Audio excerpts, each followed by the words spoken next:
Happy Thursday, fourth grade. Let's look at this first. This is slide number 3 that you should have completed in your practice for Tuesday. So I just kind of want to go over it and show you the answers. That way you can kind of check yourself and see what your level of understanding is.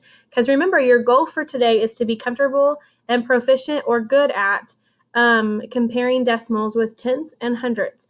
So you have an assessment in your Google slide today that you need to complete. And so your goal today is to feel comfortable with that. So these are the 2 we did together on Tuesday.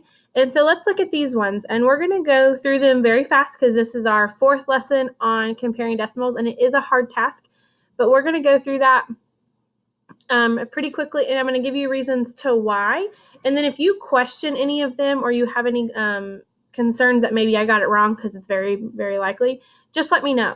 So if you look at this first one, you've got 61 and 800ths and 60 and 1800ths. So because this 61 is a whole number and this 60 is a whole number, we already know that 61 is larger than 60. So that 61 and 800ths is going to be larger.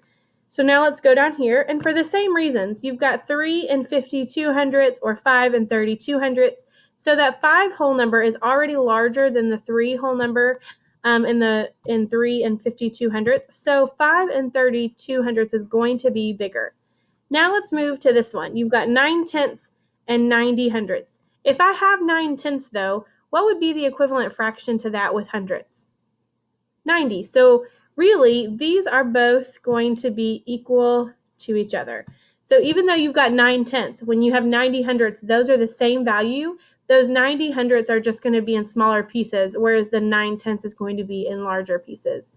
Look at this one. So this one tried to trick some of you, I'm sure. This says 4 and 200ths, and this said 40 and 2/10ths.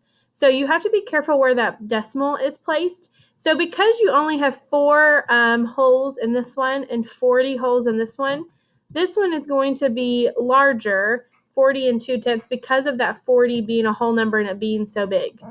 Let's move down here. So you've got 800ths and 8/10ths. So if I have 8/10ths, what is that equivalent to in hundredths?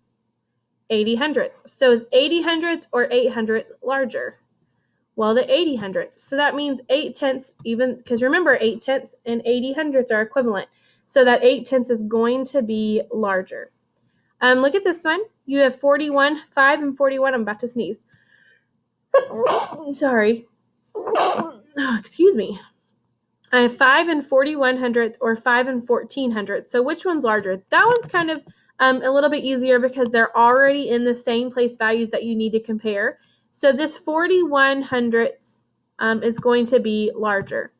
Now let's look over here. You've got 67/100ths and 8/10ths.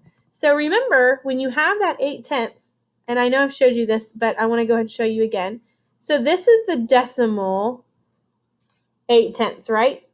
If I write 8/10ths in a fraction, it's going to look like this. But I also know that 8/10ths is equivalent to or equal to 80/100ths. So those are all the same value, 8/10ths in decimal form, 8/10ths in fraction form, and then 80/100ths. Those are all equivalent to each other. So with remembering that, is 67/100ths larger or is 80/100ths larger? Well, the 80/100ths is larger, right? So look down here. I've got 6 and 1/10 and 6 and 9/100ths. So remember that 1/10 is equivalent to how many hundredths? 10/100ths. So it's not bigger by much, but 6 and 1/10 is bigger by 1/100th of a difference. Right here, you've got 7/10 and 37/100ths. So that 7/10 is equivalent to 70/100ths. So it's going to be larger than the 37/100ths. And then this one, you have 4 in the ones place and 8 in the ones place. So that 8 whole number is going to be larger than the 4 whole number.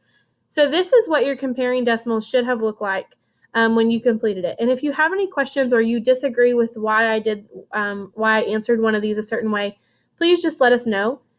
So when you go to look at your slide for today, this is what it will look like. Nope, it won't. It'll look like this. Sorry. So this is where you'll click on the video that I'm making right now. Then you'll also click right here for some more practice for your boom learning, and this is what will come up. And you have done some of these before, but this is just more practice, and it'll give you comparing decimals when you go farther. So remember, you'll answer them, the decimal and the fraction. This will also give you a mixed number and what that decimal looks like. So this is really great practice. So I'd really suggest you do that. And then once you're ready and you feel comfortable, you'll take your decimal assessment by clicking on these words, decimal assessment right here. Make sure that you feel good about it before you take it. You'll just click on it, and it'll take you straight to and you'll have your name, and you'll have your teacher, and then you'll hit next, and it'll show you all the questions that you need. So aside from that, you'll do your problem of the day today.